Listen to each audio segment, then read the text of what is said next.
This is a $1,000 robotic chessboard that allows you to play by yourself. Or, as Magnus Carlsen puts it, sit at the chessboard and play with yourself. Today I'm going to be going over all the current features of this chessboard. Is it worth it? We'll be answering at the end. Let's dive into it and we'll answer all these questions and more. This honestly took forever to set up. It's still a pretty new thing. It took me multiple days to be able to get it to actually work, and even today it took me over 2 hours to get it to connect to my phone. You can probably do it quicker. I just had no idea what I was doing and couldn't get it to work. Now that I finally got it set up, it seems to be working good, not disconnecting. So all in all, I would set aside a couple hours at least to really get it working. Be prepared to be a little frustrated. How fast does it take to move the pieces? Starting from a messed up position, we timed it and it takes anywhere from around 30 seconds to a minute to set itself back up into the starting position. It's a lot quicker than I could set up a chessboard just by myself, so I can't really knock it for that. I think that's actually pretty quick for what it is, but the pieces do kind of have to orientate themselves. They have to, redirect themselves, work their way around pieces, especially if you have a bunch of pieces all mixed in over here and then the pieces on the side of the board are all messed up. It's gonna take probably a minute, possibly even a little more, so it's not super instant. When you're playing a game, it takes somewhere from around 3 to 10 seconds to fully make a move. 10 on the super, super long side if it has to move 6 pieces out of the way and it's a capture or something like that and you're castling, but generally speaking, it is actually pretty quick. Can it handle weird positions with a lot of pieces all clumped together? From what I've seen, yes, it can. It can do it pretty well, actually. I've tried long castles, it works pretty well, especially even if it has to move 10 pieces out of the way. I haven't found a position that it really keeps messing up in. It does bring me to my next question though, which is, does it ever mess up? Yes, it does mess up sometimes. From what I've seen, it's very rare, at least in my experience. There has been a couple times though where when it's setting itself back up on the black side, one of the pieces will get kind of pushed and it'll get pushed onto the plastic. The little track or something gets popped up, or maybe it's too far and it just doesn't get reset all the way, and you just have to move it back onto the board and then click reset board again and it will kind of find its way back over. But other than that, in an actual game, it hasn't messed up the piece movement, which is good. I would be slightly annoyed if it did that mid-game, especially if there was a timer on the clock if I was playing online. Which, speaking of timer, that brings us to the next question. Can you play fast games? Can you play blitz? Can you play bullet chess? Probably not. I don't think so. It's not that fast, especially when you're playing bullet. You're playing online, you're pre-moving a lot of stuff. There's just too many moving pieces. There's too much to do. You're not hitting the clock in time. There's no forced movement on both sides. It would be you moving it and then this piece rotating and slowly coming out. It's probably not gonna happen. I think the only thing that you're really gonna play online is probably rapid 15-10, maybe 10-minute flat. Anything shorter than that and it would be pretty rough. Maybe you could play 5 minutes, but even that seems to be pushing it. How loud is the self-moving mechanism? It's not super loud. You can definitely hear it, but I would say all in all, it's pretty quiet. I wouldn't worry about playing while people are sleeping or playing in the middle of the night. It's really not that loud. Honestly, when you're playing with a real person, hitting the clock is gonna be much louder than this actually is. Another cool thing about this though is once you have it set up and kind of connected, you don't even have to have your phone on to be able to play the bot. I haven't had my phone on in about 20 minutes, but let's see, if I move this pawn, you can see that more than likely the bishop will capture a rook.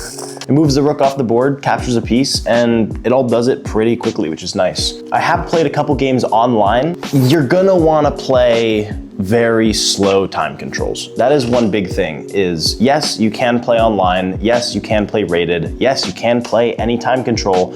However, people online can pre-move and they can move really fast, and anytime they make their move, you're gonna lose about 5 to 10 seconds just waiting for their piece to move. So it's gonna be really hard to have time. Having additional time is gonna be really good. I think the best use case for this is going to be playing people in 30-minute games or playing your friends with no time control. But playing online, playing with a very long time control where you're basically training for classical games is going to be where this really shines. I played a 10-minute game. You can definitely get away with a 10-minute flat game. However, by the end game, I think I had 2.5 minutes when the game was over, and he had 7 minutes. So he was playing it like a blitz game, and I was playing it like a rapid game, but still playing it almost as fast as I can. Time is definitely a factor there. The other thing, if you are playing a timed game and if you play too fast, like their piece starts to move and you want to pre-move, so you know, their piece starts to move, it starts to capture back and you know, okay, I'm gonna make this next move. So you move your piece to make the next move. It will move your piece back to its original square after it's done making the original move. It's like, hold on, hold your horses, we're not ready yet, which ends up slowing you down even more. So that is one thing, is you have to let the green light finish completely. So I'll test that right now. I will capture this piece, the bishop is gonna capture it back, so it shows that, and I will just make a knight move to give away my knight. See?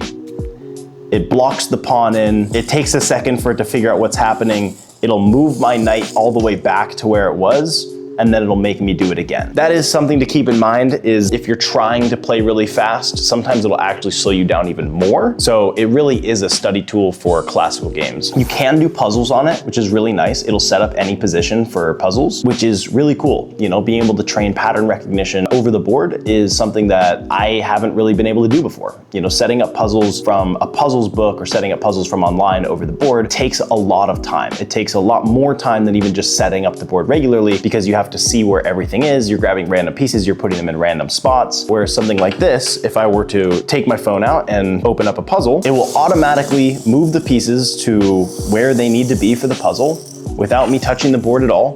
It does take a second to set up, but it will do it for you. And even that being however long it was, maybe 30 seconds, is still going to be significantly faster than you trying to set up the position by yourself. So that is a really nice thing, especially when there's puzzles where there's a lot of pieces on the board. So in this, let's see what the right move is. And I'm guessing it's this, right? Solved it. It makes a really cool noise, which is nice. You know, it gives you that dopamine hit, the satisfaction of solving a puzzle, and then you click next game. I mean, that's pretty sweet. That's pretty cool. Like, the fact that it does that for you is really cool. So this board is 2 feet by a little over 20 inches and then just under an inch tall, and it weighs over 14 pounds. So it's super heavy. It's a really heavy board for what it is. It is absolutely massive. It's a full tournament size board plus these, you know, side areas to be able to put your pieces on, or for the pieces to be able to move onto. But when you're playing online, let's say I have it set up like this and I go to play online and then I'm black. Online, you know, it puts me as the black pieces. I have to either stand up, walk around the table, and sit down at the other side of the board, or I have to stand up and manually turn the board, like rotate the board around, pick up a 15-pound chessboard without knocking the pieces over, while my time is already counting down, mind you, and play from the other side, which is a bit inconvenient for sure. It's definitely something that I didn't think about before I got this, is the like, okay, what if I have to play white or black? That is something to keep in mind. If you're playing at a desk, or you know, there's a wall in front of your desk or something like that, just be prepared that you're gonna be kind of flipping the board back and forth. Especially if the board is plugged into the wall, like if you're charging it, having to do that with a cord attached to it is going to be extremely inconvenient. It also comes with 2 extra batteries, so in case one of the pieces breaks on the bottom, let's say the rollers give out or the battery just won't take a charge anymore, it does come with these extra 2 batteries, which is really convenient because you are able to switch them out. I am a little bit worried because it took so long to ship here. Maybe the pieces, if you had to get replacements, would also take a lot longer to get here than a normal piece. Something that this does as well. It will record your moves for you, and it's something that you can go back and look through your game history, which is really convenient. It's also cool that you can go back through your old games and look at your games through a chess engine while looking at it over the board. You can set the engine up, you can try out different moves and see different lines over the board and have Stockfish give you, you know, a review of how you're playing on an actual chessboard. I think that's something that's really cool that has never really been done before, unless you have a DGT board, which in case you have a computer next to you that would do that. There's also voice control. You can play against the chess engine or the chess bot, or I think even online, by just saying moves out loud. F8, C5.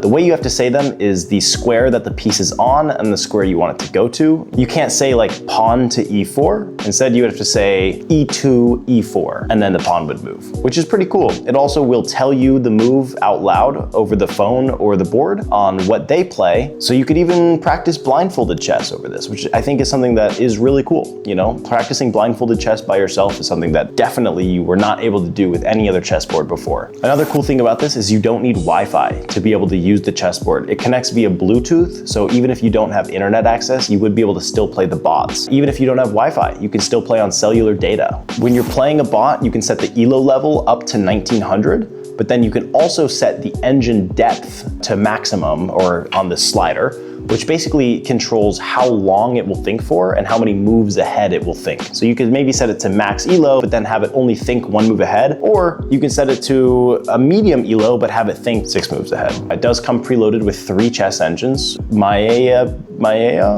might be pronouncing that, I might be butchering that. Stockfish and LC0. Another cool thing about the chess engines is, although it comes preloaded with 3, you actually can download a bunch more different types of engines. For the official chess engines, it comes with 9 download options that you could download straight from the app. That is something that's really cool. I don't know why you would ever need that many options for chess engines, but the fact that they have it is pretty cool. All in all, I do think that this is something that will improve your chess if you were to get it. If you are not a serious player, it's probably not worth it, but if you do have the money to spend on it, you know, go for it. I'm not gonna tell you not to, because it is pretty cool. But if you are a serious chess player, this is something that I would tell you to, you know, seriously consider getting. I think it would improve your chess a lot. I'm going to be using this a lot more and see if I can raise my over the board rating, because right now my online rating is, you know, 2160, but my over the board rating is only around 1550. So it is a little unfortunate that you can't play super fast games, because I do like playing Blitz, and I do play a Blitz tournament every Wednesday, but what can you do? You can't ask for too much. I mean, of course, it's not gonna have instant piece moving yet, at least. I don't even know if that would be possible in the future. Of course, you can also just use this like a normal chessboard. You definitely don't have to turn it on. You can just use it and play a friend if this is the only board that you have. Would I recommend buying a $700 chessboard before you have any other chessboards? Probably not. I wouldn't say this is a good first chessboard to get. I think if you're just learning the game, you probably don't need to spend $1,000 on a chessboard. You should probably learn how to play the game, maybe even online, and then maybe buy, you know, $10 tournament set or $20 tournament set on Amazon and play by yourself a little bit.